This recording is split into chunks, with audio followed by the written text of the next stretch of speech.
হিজরি 557 সালের এক রাতের ঘটনা। সুলতান নুরুদ্দিন জাহাঙ্গীর রহমতুল্লাহ আলাই তাহাজ্জুদ এবং দীর্ঘ মোনাজাতের পর ঘুমিয়ে পড়েছেন। চারিদিকে নীরব নিস্তব্ধ, কোথাও কোনো সাড়া শব্দ নেই। এমত অবস্থায় হঠাৎ তিনি স্বপ্নে দেখলেন স্বয়ং রাসূলুল্লাহ সাল্লাল্লাহু আলাইহি ওয়াসাল্লাম তার কামরায় উপস্থিত। তিনি কোনো ভূমিকা ছাড়াই দুইজন নীল চক্ষুবিশিষ্ট লোকের দিকে ইঙ্গিত করে বললেন, ইয়া নুরুদ্দিন মাহমুদ, এরা আমাকে বিরক্ত করছে, এই দুইজন থেকে আমাকে মুক্ত করো। এই ভয়াবহ স্বপ্ন দেখে নুরুদ্দিন জাহাঙ্গীর রহমতুল্লাহ আলাই অত্যন্ত ভীত সন্ত্রস্ত হয়ে ঘুম থেকে জাগ্রত হলেন এবং কিংকর্তব্য বিমূঢ় হয়ে গোটা কক্ষময় পায়চারি করতে লাগলেন। তৎক্ষণাৎ তার মাথায় বিভিন্ন প্রকার চিন্তা ঘুরপাক খেতে লাগল। হৃদয় রাজ্যে ভিড় জমালো হাজারো রকমের প্রশ্ন। তিনি ভাবলেন, আল্লাহর রাসূল তো এখন কবরের জীবনে, তার সাথে অভিশপ্ত ইহুদিরা এমন কি ষড়যন্ত্র করতে পারে? কি হতে পারে তাদের চক্রান্তের স্বরূপ? তারা কি রাসূলুল্লাহ সাল্লাল্লাহু আলাইহি ওয়াসাল্লামের কোনো ক্ষতি করতে চায় কি পরজীবনেও তার সাথে ষড়যন্ত্রে লিপ্ত হতে? আমাকে দুইজন ইহুদির চেহারা কেন দেখানো হলো? শয়তান তো আল্লাহর নবীর অবয়বে কখনোই আসতে পারে না। তাহলে কি আমি সত্যি স্বপ্ন দেখেছি? এইসব ভাবতে ভাবতে সুলতান নুরুদ্দিন জাহাঙ্গীর অস্থির হয়ে পড়লেন। তিনি অজু গোসল সেরে তাড়াতাড়ি 2 রাকাত নামাজ আদায় করলেন। তারপর আল্লাহ রাব্বুল আলামিনের দরবারে ক্রন্দনরত অবস্থায় অনেকক্ষণ মোনাজাত করলেন। সুলতানের এমন কেউ ছিলেন না যার সঙ্গে তিনি পরামর্শ করবেন, আবার এই স্বপ্ন এমনও নয় যে যার তার কাছে ব্যক্ত করবেন। অবশেষে আবারও তিনি শয়ন করলেন। দীর্ঘ সময় পর যখনই তার একটু ঘুমের ভাব এলো, সঙ্গে সঙ্গে এবারও তিনি প্রথমবারের ন্যায় নবী করিম সাল্লাল্লাহু আলাইহি ওয়াসাল্লামকে স্বপ্নে দেখলেন। তিনি তাকে পূর্বের ন্যায় বলছেন, নুরুদ্দিন মাহমুদ, এই দুইজন থেকে আমাকে মুক্ত করো। এবার নুরুদ্দিন জাহাঙ্গীর রহমতুল্লাহ আলাই আল্লাহ আল্লাহ বলতে বলতে তিনি বিছানা থেকে উঠে বসলেন। তারপর কোথায় যাবেন, কি করবেন তিনি কিছুই ঠিক করতে না পেরে দ্রুত অজু গোসল শেষ করে মুসল্লায় দাঁড়িয়ে অত্যাধিক ভীত সন্ত্রস্ত অবস্থায় 2 রাকাত নামাজ আদায় করলেন এবং দীর্ঘ সময় অশ্রুসিক্ত নয়নে দোয়া করলেন। রাতের অনেক অংশ এখনও বাকি। সমগ্র পৃথিবী যেন কি এক বিপদের সম্মুখীন হয়ে নিঝুম হয়ে আছে। কি এক মহা বিপর্যয় যেন পৃথিবীর বুকে সংঘটিত হতে যাচ্ছে। কঠিন বিপদের ঘনঘটা যেন চতুর্দিক ছড়িয়ে পড়ছে। তিনি মুখ তুলে আকাশপানে তাকালেন। মনে হলো স্বপ্নে দেখা ওই দুইজন লোক যেন তাকে ধরার জন্য দ্রুতগতিতে ধেয়ে আসছে। তিনি সে চেহারা দুটোকে মনের মণিকোঠা থেকে সরাবার চেষ্টা করলেন, কিন্তু কিছুতেই তা সম্ভব হলো না।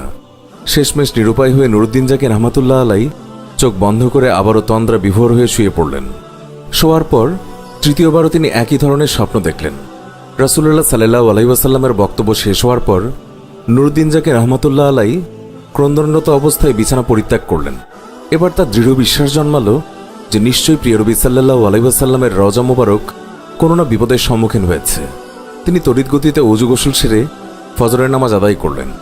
নামাজ শেষে প্রধানমন্ত্রী জালালউদ্দিন মৌসুলের নিকটে গিয়ে গোপনীয়তা রক্ষার প্রতিশ্রুতি নিয়ে স্বপ্নের বিবরণ শোনালেন এবং এই মুহূর্তে কি করা যায় এই ব্যাপারে সুচিন্তিত পরামর্শ চাইলেন। জালালউদ্দিন মৌসুলি তিনি স্বপ্নের বৃত্তান্ত অবগত হয়ে বললেন, হুজুর, আপনি এখনো বসে আছেন। নিশ্চয়ই প্রিয় নবীর রওজা মোবারক কোনো কঠিন বিপদের সম্মুখীন হয়েছে, তাই এই বিপদ থেকে উদ্ধার করার জন্য বারবার তিনি আপনাকে স্মরণ করছেন। অতএব আমার পরামর্শ হল, সময় নষ্ট না করে অতি সত্বর মদিনার পথে অগ্রসর হন। নুরুদ্দিন জাহাঙ্গীর রহমতুল্লাহ আলাই আর কাল বিলম্ব করলেন না। তিনি 16,000 দ্রুতগামী অশ্বারোহী সৈন্য এবং বিপুল ধনসম্পদ নিয়ে বাগদাদ থেকে মদিনার দিকে রওনা হলেন। রাত দিন সফর করে 17তম দিনে মদিনা শরীফে পৌঁছালেন এবং সৈন্য বাহিনীসহ গোসল এবং অজু সেরে 2 রাকাত নফল নামাজ আনতে দীর্ঘ সময় ধরে মোনাজাত করলেন। তারপর সৈন্যবাহিনী দ্বারা তিনি মদিনা ঘেরাও করে ফেললেন এবং সঙ্গে সঙ্গে আদেশ জারি করে দিলেন যে বাইরের লোক মদিনায় আসতে পারবে, কিন্তু সাবধান, মদিনা থেকে কোনো লোক বাইরে যেতে পারবে না। নুরুদ্দিন জাহাঙ্গীর রহমতুল্লাহ আলাই জুম্মার খুতবা দান করলেন এবং ঘোষণা দিলেন, আমি মদিনাবাসীকে দাওয়াত দিয়ে একবেলা খানা খাওয়াতে চাই। আমার অভিলাষ সকলেই যেন এই দাওয়াতে অংশগ্রহণ করে। সুলতান মদিনাবাসীকে আপ্যায়নের জন্য বিশাল আয়োজন করলেন এবং প্রত্যেকের নিকট অনুরোধ করলেন মদিনার কোনো লোক যেন এই দাওয়াত থেকে বঞ্চিত না হয়। নির্ধারিত সময়ে খাওয়া দাওয়া শুরু হলো। প্রত্যেকেই তৃপ্তি সহকারে খানা খেল। যারা দূর দূরান্ত থেকে আসতে পারেনি তাদেরকেও শেষ পর্যন্ত ঘোড়া এবং গাধার পিঠে চড়িয়ে আনা হলো। এইভাবে প্রায় 15 দিন পর্যন্ত অগণিত লোক শাহী দাওয়াতে শরীক হওয়ার পর সুলতান জিজ্ঞাসা করলেন, আর কেউ কি অবশিষ্ট আছে? কেউ যদি অবশিষ্ট থাকে তাহলে তাদেরকেও ডেকে আনো। এই নির্দেশের পর সুলতান বিশ্বস্ত সূত্রে অবগত হলেন যে আর কোনো লোক দাওয়াতে আসতে বাকি নেই। এই কথা শুনে তিনি সীমাহীন অস্থির হয়ে পড়লেন। তিনি চিন্তার অথৈ সাগরে হারিয়ে গেলেন। ভাবলেন, যদি আর কোনো লোক দাওয়াতে শরিক হতে বাকি না থাকে, তাহলে সেই অভিশপ্ত 2 জন লোক কোথায় গেল? আমি তো দাওয়াতে শরিক হওয়া প্রত্যেকটি লোককেই অত্যন্ত গভীরভাবে পর্যবেক্ষণ করেছি, কিন্তু কারো চেহারাই তো স্বপ্নে দেখা সেই লোক দুটোর চেহারার সাথে মিলল না। তাহলে কি আমার এখানে আসা ব্যর্থ হবে? আমি কি ওই কুচক্রী লোক দুটোকে গ্রেফতার করে দৃষ্টান্তমূলক শাস্তি দিতে সক্ষম হব না? এইসব চিন্তায় তিনি বেশ কিছুক্ষণ ডুবে রইলেন।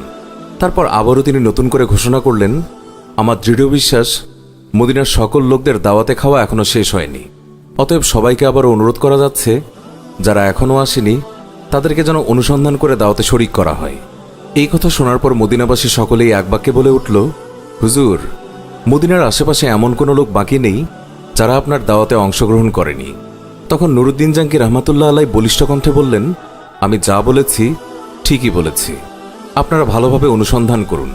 সুলতানের এই দৃঢ়তা দেখে লক্ষাধিক জনতার মধ্যে থেকে এক ব্যক্তি হঠাৎ করেই বলে উঠল, হুজুর, আমার জানা মতে 2 জন লোক সম্ভবত এখনো বাকি আছে।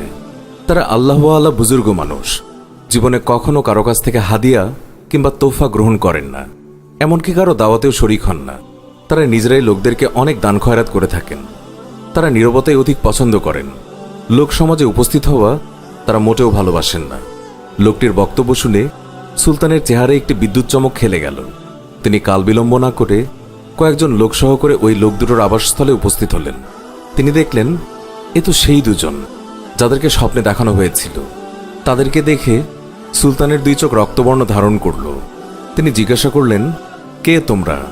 কোথা থেকে এসেছ? তোমরা সুলতানের দাওয়াতে কেন শরিক হলে না? লোক দুটো নিজের পরিচয় গোপন করে বলল, আমরা মুসাফির, হজের উদ্দেশ্যে এসেছিলাম।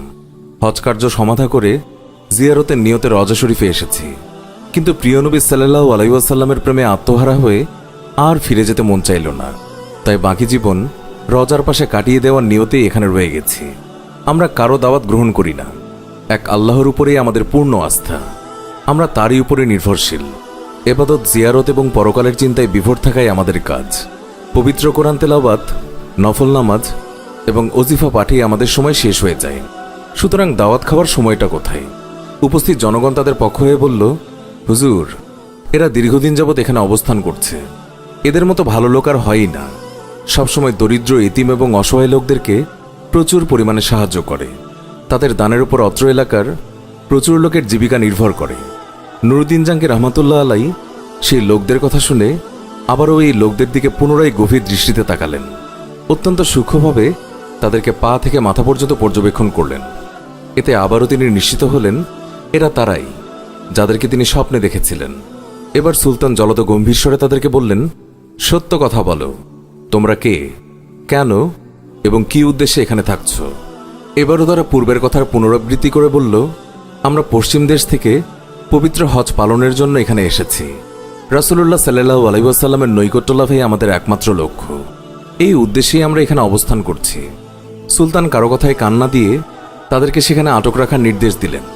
অতঃপর স্বয়ং তাদের থাকার জায়গায় গিয়ে খুব ভালো করে অনুসন্ধান চালালেন।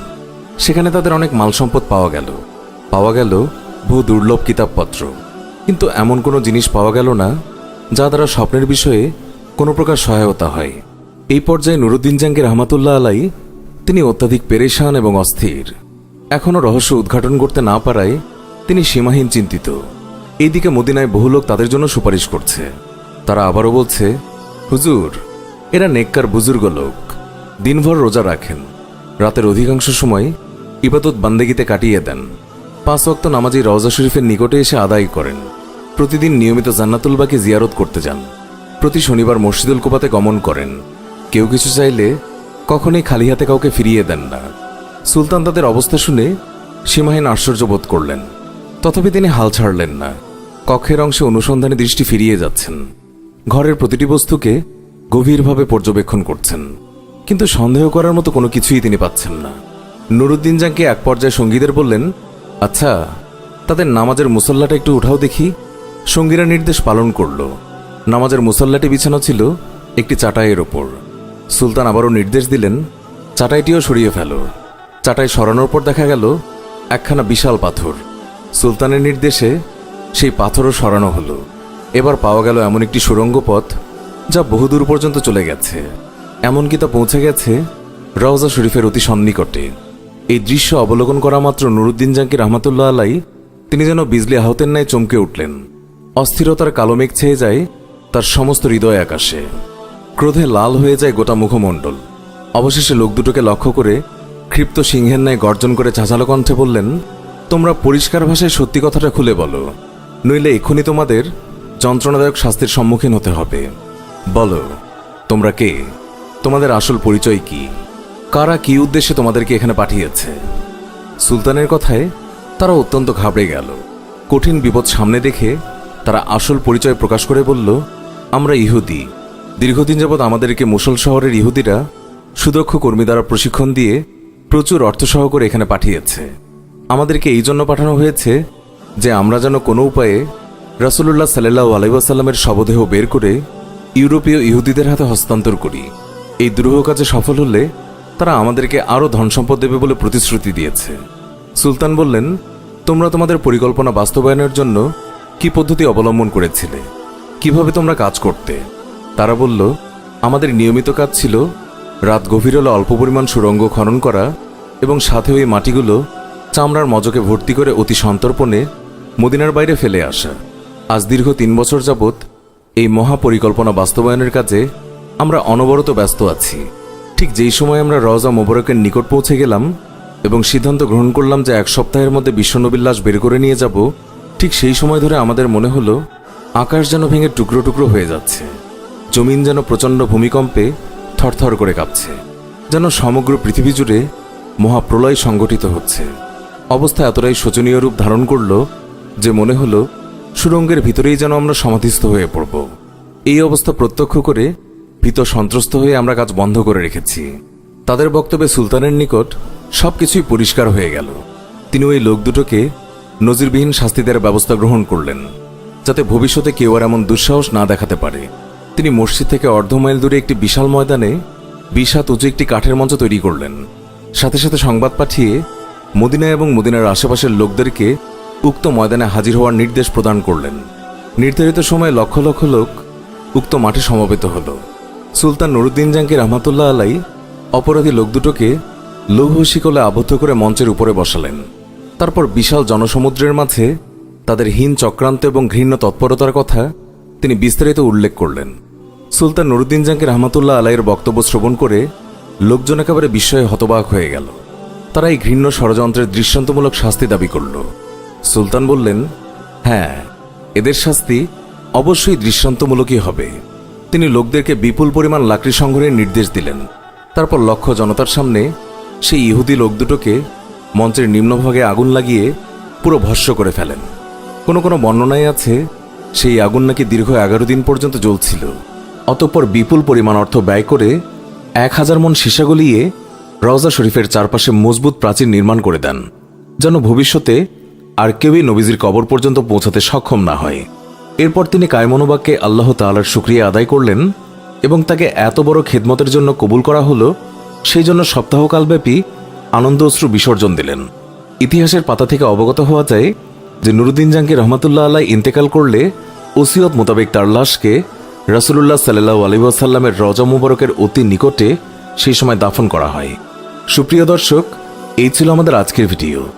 আশা করি আমাদের এই ভিডিওটি আপনাদের অনেক ভালো লেগেছে। ভিডিওটি ভালো লাগলে অবশ্যই একটি লাইক দিন এবং অনেক অনেক শেয়ার করতে ভুলবেন না।